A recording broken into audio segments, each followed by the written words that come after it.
Hi, everybody, and welcome to this special episode of the Dr. Keith Darrow podcast, where we welcome with us today Gary Barg. Gary is a noted speaker, a publisher, and really the leader of this fearless caregiver movement. Gary, welcome to the show today.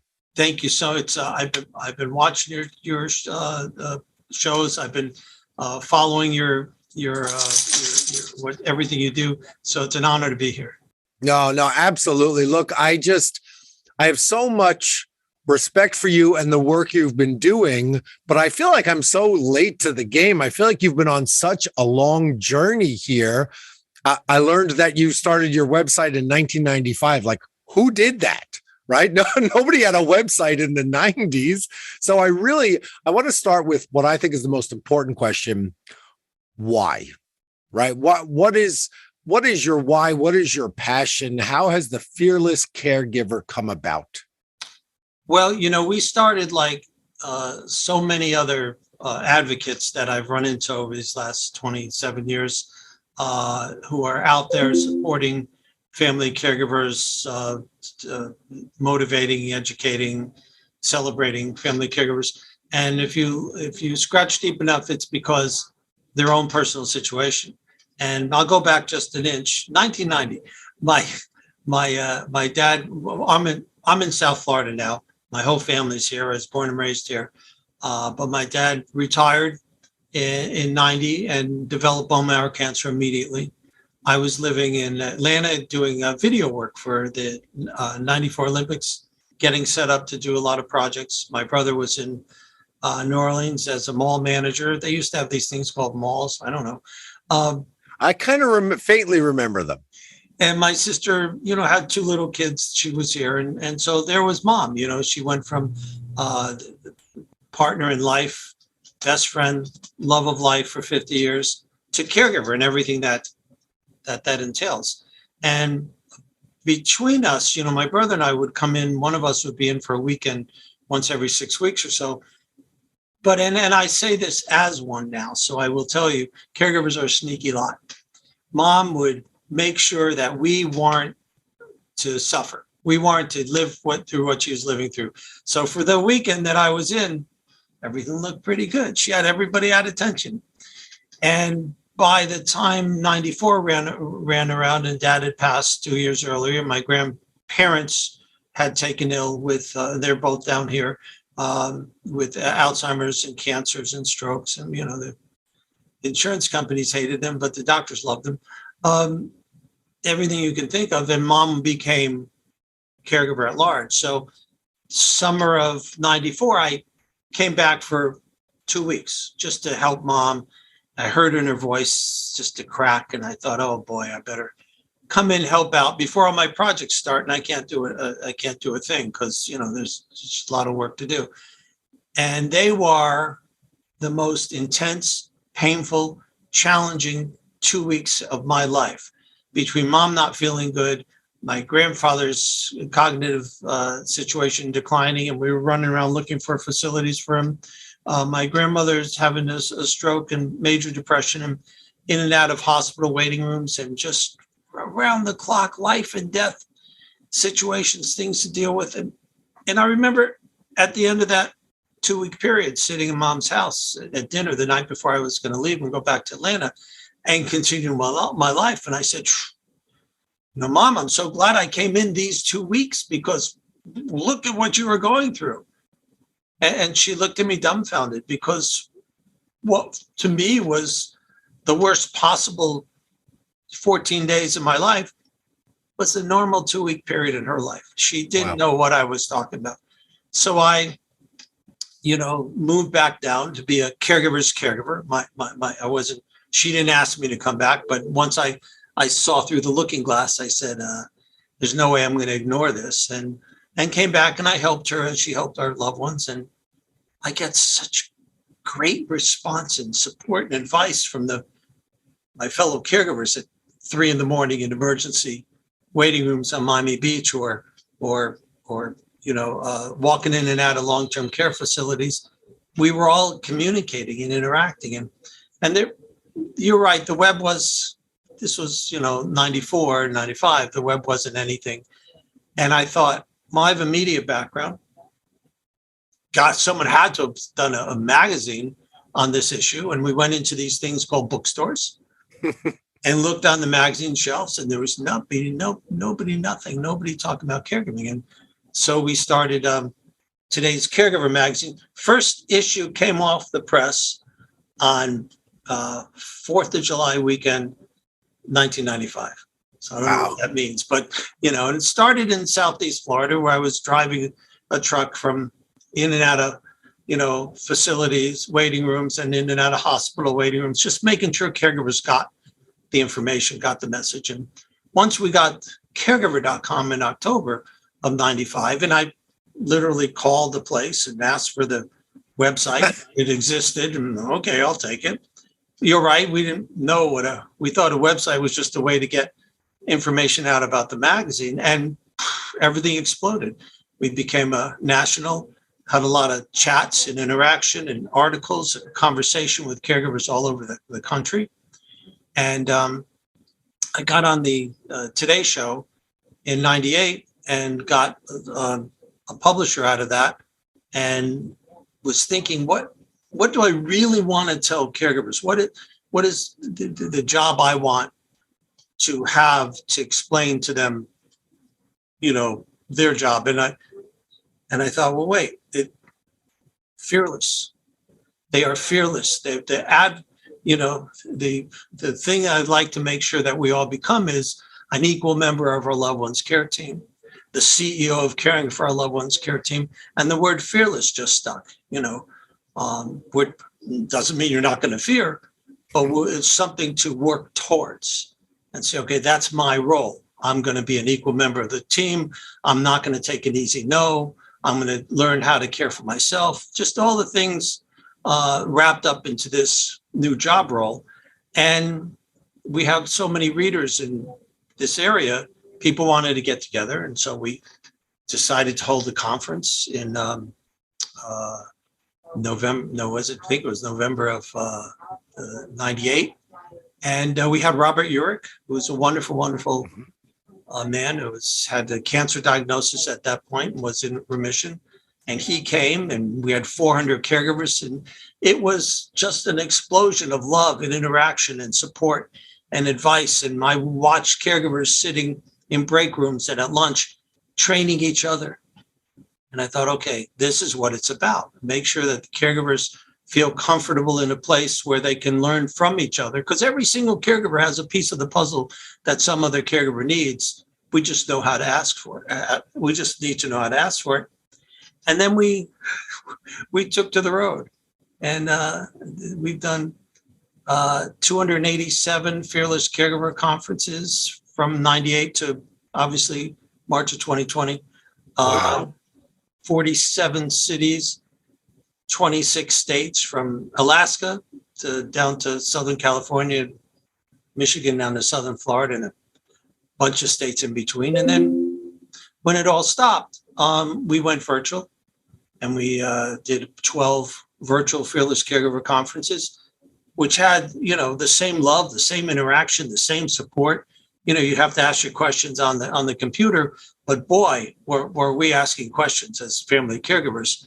And the panelists were doctors and educators and area agency on aging folks and elder care attorneys, and they were learning as much from the family caregivers as the caregivers were learning from them, which is a secret sauce, Well, so that's exactly what I was thinking there, Gary. What you were saying is a doctor, elder care lawyer, they've got so much knowledge and so much information, but how much do they really care for that patient, right? And I'm not saying it in any means of disrespecting anybody, but if a doctor's got 20 minutes, right, there's the other 23 hours and 40 minutes that person needs to be cared for. So it really goes beyond their expertise. And so to think of a conference where we're bringing together,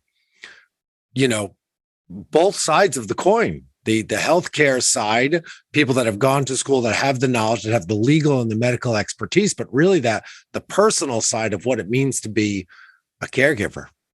Absolutely. And every caregiver is an expert in caring for their loved one. And there's a lot of overlap. And at any time with 66.7 million caregivers in this country, we all feel at some point or another we're absolutely alone. A quick story. We had Della Reese at a conference in downtown Philly, 400, 500 people in a room, a lot of interaction, a lot of support, a lot of love, a lot of advice. Caregiver stood up on one side of the room and talked about how she was caring for a bunch of people in her community.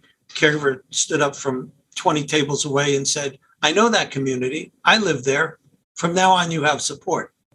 The next year, these two caregivers were sitting together telling us how they were caring for themselves and their community. So it's, again, like, the secret sauce is learning from each other. And there's always a moment at a conference. I don't know when it comes, and I don't really, plan for it.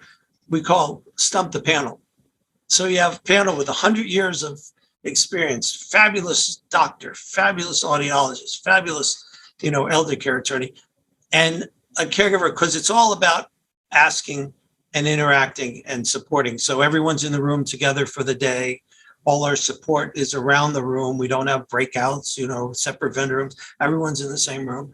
And we run around the room with microphones, getting caregivers to open up and ask questions.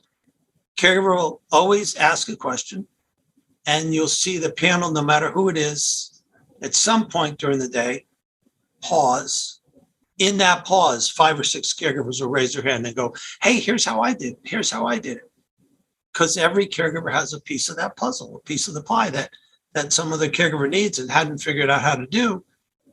And that's a secret sauce of being a successful, maybe a fearless caregiver, is to learn how and who to ask questions of, and never stop till you get the correct and appropriate answers. I think it's I mean, it's an amazing story and an amazing journey, but I think it's fair to say we glossed over a lot of details, and not that we have all the time in the world to get to them here, but how do you get from, I need to, care for my mother who's caring for others, to now I'm on today's show, now I'm writing a book, right? Because all of that, I'm sure, has sort of helped to build your trust and authority and to help you make a business out of this. Well, it's in 92, it was the economy stupid and the Clinton campaign. For us, we always say it's the caregiver stupid. If what we're doing is in supporting caregiver, motivating, giving them, 3 or 4 tips out of every article, or if we have celebrities on the cover, making them connect, the connection between what that person with that caregivers with famous faces are going through. Obviously, money and fame have its ups and its downs, but that's a person they've seen on TV who's going through what they're going through, in loving their loved one going through the challenges. So if we don't give back the support that we got when we started as a family of caregivers, from caregivers on the street, then we're not doing our job. It's, so it's always forward thinking. It's always outer driven about supporting the caregiver.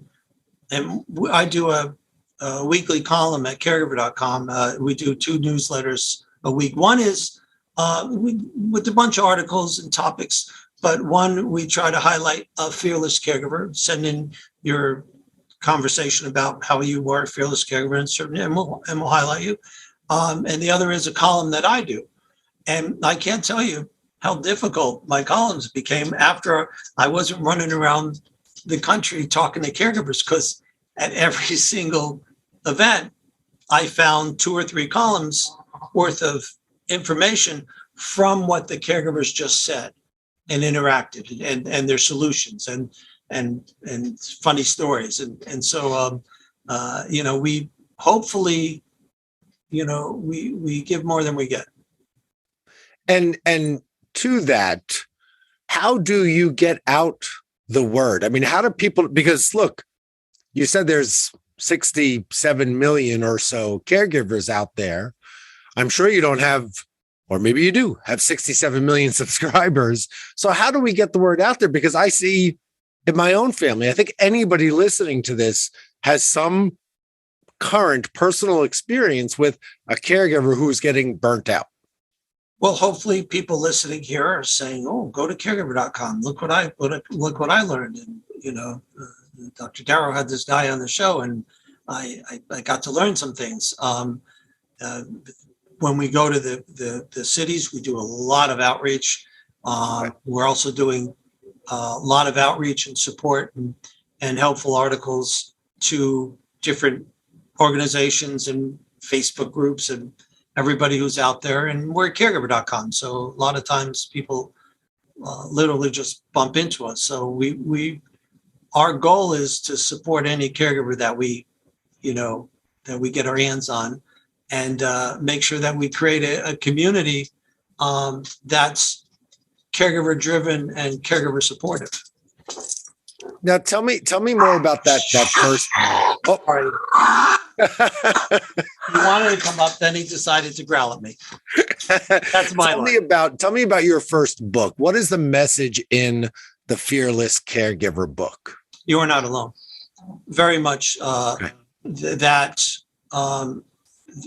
wherever you live, and we've done events in extremely rural areas and extremely urban areas. It may be more difficult to find the solutions in more rural areas, but the questions are always the same. The needs, the desires are the same. And you are not alone. If you can come to us and we can help support you, if you go to your local area agency on aging, Alzheimer's Association, support groups, that and that you are a professional. You are, we have the typical healthcare paradigm where the doctor's on top and everyone's below. And we like to call our fearless caregiver paradigm, where your loved one's in the middle and it's a circle. And around that circle is you as a fearless caregiver, the healthcare provider, the nutritionist, everybody who supports them, and everybody's equal. And at some point you're on top, and at some point the doctor's on top, and that you're hopefully learn different topics about the local ombudsman. You learn about the area agency on aging. You learn how to ask questions to your doctor. You learn how to, not take easy no's.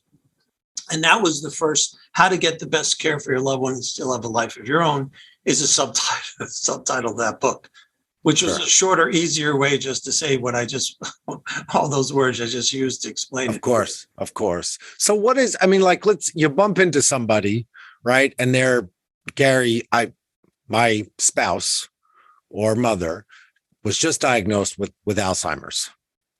And I just picked Alzheimer's. Yeah. What do I do? What do I do now?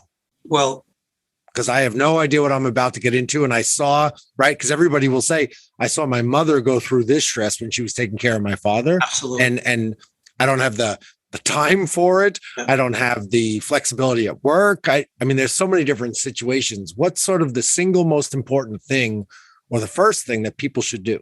Take a deep breath and realize you're not alone. When I came back to South Florida and I saw what I was going through, one of the very first things I did was walk into the Alzheimer's Association office and knock on the door, sat down with a social worker who's a friend to this day, 27 years later, and who said, take a deep breath. First words, let's walk through this. Let's do this as the professional and the most important job you'll ever have. You are the CEO, but you're not alone. And what I asked them, depending, where I see them or how I interact with them, where do you live? What community? And then I'll do what I can to find people to hold their hand in that community to walk them through it. Is it the Alzheimer's Association? Is the area agencies of ombudsman? Who is it? So they know what they can hopefully accomplish locally, hopefully accomplish statewide, hopefully accomplish nationally, and try to walk them through it. So take a deep breath. You're not alone. Where do you live? So that's pretty much what that comes down to. Sure. Sure. And that's what your book will sort of help guide them through that. Now, I know the book has expanded into Fearless Caregiver series. I mean, we still have the magazine. I mean, it just seems like there's countless numbers of resources. But where's the first place to go? To your website or? Caregiver.com. Okay. In one word, caregiver. You could go to fearlesscaregiver.com, but it's more to type. And you could ask, my email address is there. You could ask questions, interact, get the newsletter. It's free, because when we learn something, we share it with everybody on the newsletter. And it's kind of exciting, because I'll go someplace and someone will say, oh, I've been getting your newsletter for years. So thank you. It's helpful. I had no idea. So many times you don't know. Well, you don't know, who you're supporting, who's out there, who's watching you. But hopefully somebody's getting the message. So stay connected. One of the things that we like to promote is, and have forever, is the value proposition of support groups. How to know it's not just a bunch of people sitting around whining about what they're going. It's your family of choice. And I always say to caregivers, if you go to support group, well-led, appropriate support group 3 times, you will become an advocate for support groups, and that would become your family of choice. So there are things that you need to plug into as a family caregiver, no matter where you live, and or what the topics that your loved ones are dealing with, the healthcare challenges. Sure. Well, and I love that you pointed out, it doesn't really, the diagnosis, the where you live, like those are just sort of little variables, but at the core of caregiving is that 24/7 constant responsibility, the weight of the world on your shoulders that most people won't even necessarily complain about, because it has to get done. I'm sure you interact with that all the time. All the time. And again, if you feel that other people are walking the path relative to your path, and you can ask questions and interact, or you feel that you're not absolutely alone, that, frog in the boiling water syndrome doesn't really apply, because you now have a network, some support. We have a program we call the reverse gift list, where if you see yourself as the manager or the CEO of Caring for My Loved One Inc., the CEO of Ford doesn't fill the tires on the cars. So one of the things we want you to do is figure out 10 bite-sized, easy, manageable tasks that you do, because you have to do, that maybe you can offload. Maybe when your neighbor goes to the supermarket, have a small list and give them some money and say, could you just do this for me? Go to the drugstore. Don't overwhelm anybody. When your sister comes into town, maybe you could just sit and talk about anything but caregiving. And all of a sudden you find that there are a lot of people who want to help, don't know how to help. And we as caregivers don't really necessarily want anybody to come in and deal with what we're dealing with. But if you can find something to do for them to support your mission as a caregiver that takes a bit of burden off of you, it's going to make them feel as good as it makes you feel. Well, I think you just hit a great point there, which is we all do it. And I really think most of us mean it when we say, is there anything I can do to help? Right? It's just, we don't, I think as a society, tend to take most people up on that offer. Well, and it could be really some. If you have something specific, I'm sorry, I didn't mean to interrupt. Go ahead. Well, no, you're right. Because that was sort of my point, which is we're so used to the general question, is there anything I can do to help? Well, I'm so overwhelmed right now that you're asking me to sit down and write out ideas of what I need help with, which is just more work for me, right? As compared to, I'm going to the store, can I pick up bread for you, right? If you can get specific, now I'm talking about if you see a caregiver in need, how can you help them? And I think the more specific which is what you were saying, has to be more helpful. It is. We always say if you work the reverse gift list well, you could get a free day of respite a month. Because but I guess because I had it on my list of questions. Reverse gift list. Tough one to say. I guess describe it again. What's the terminology mean? You're asking for a gift of support from people. So it's, I'm asking you for a gift, but you're going to receive a gift of being able to give it to me. Okay. So everybody, it's a win-win-win.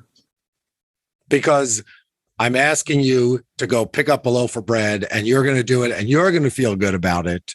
And we're all sort of in this together. And better yet, when you go to the store, stop by, see if I need anything. I won't overwhelm you, but it might be bread and milk and pick up the cleaning kind of thing. Sure. Something simple, right? And like I said, I think genuinely people want to help out, but they don't know how to. And oftentimes it's the most simple things that can really go the longest, that you can really get the most mileage out of. So I guess now I understand the reverse gift list, and it does make a lot of sense because caregivers need our help, right? I love that circle analogy you had and how sort of people kind of shift around, but it is all in a circle, right? And it's not that pyramid. Nobody's better than the other person or more important. We're all playing a role in caring for somebody who is infirmed or is dealing with cognitive decline or whatever it may be. Absolutely. And we're all playing a role. It's what role do you play? How involved are you? But as a caregiver, I know that a lot of times we don't want to invite anybody into the world we're living in. We don't want them. We're suffering. We don't want them to suffer. But it alleviates the suffer if they can do something of value for us. We feel better. They feel better, and we get some more time to do some things that give us a little bit of extra respite. So tell me now that we're feel like I shouldn't jinx it. I shouldn't say the end of the pandemic, but we're certainly coming out of our cocoons. Yeah. Tell me, what does the future look like for caregiver.com? Well, we're very excited that this actually is an announcement, I guess. Okay. We're going to do our first in-person Fearless Caregiver Conference in Delray Beach, Florida, in Palm Beach County, Florida, at a lovely location that we've done it many times before, and have caregivers safely, obviously, of course, back in the room together to get that support, and then go on and start going on the road. We have New Haven set up, we have Port St. Lucie set up, and like you say, fingers crossed, all of that's behind us, or we know how to manage it better now because we're living through it endemically. Exactly. And then also, what's kind of interesting, what's come of that is Zoom. We do so much now. We do so much more now in this Zoom world. We've done like a 60-minute kind of interviews with the Secretary of Aging and with different celebrities and everything that we do, and put it out on Zoom. Interviews like this we're doing all the time now. So topic specific interviews. So it's another way for us to reach caregivers, no matter where they are, or what part of the caregiving spectrum they're living in.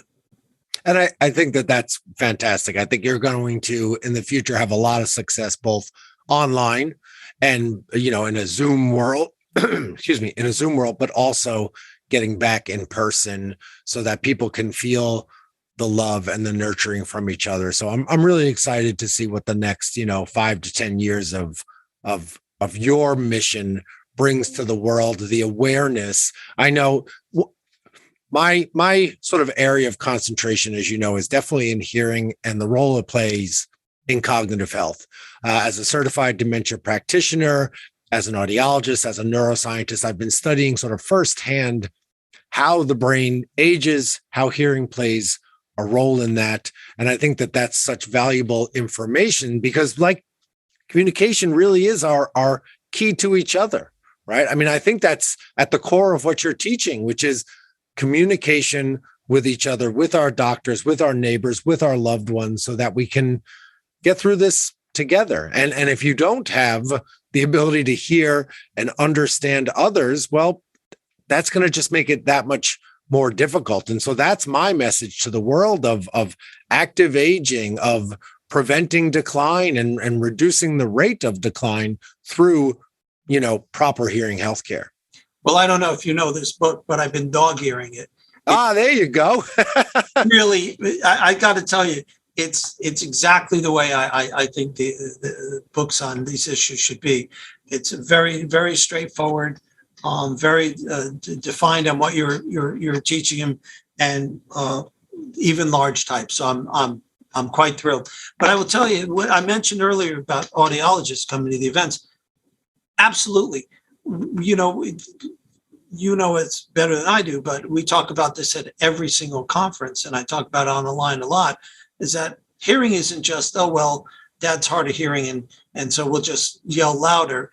Not dealing with the hearing challenges can create everything from to dementia, to diabetes, to falls.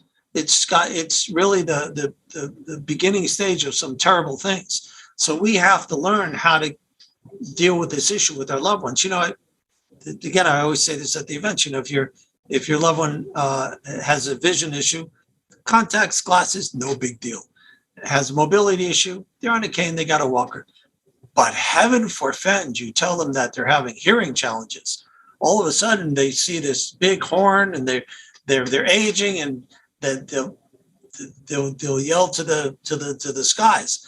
And these days, there's so many greats from the captioning telephone companies to having an audiologist as part of your healthcare team, which I think people have to find a way to get their loved one not to be afraid of going to the audiologist. Yeah.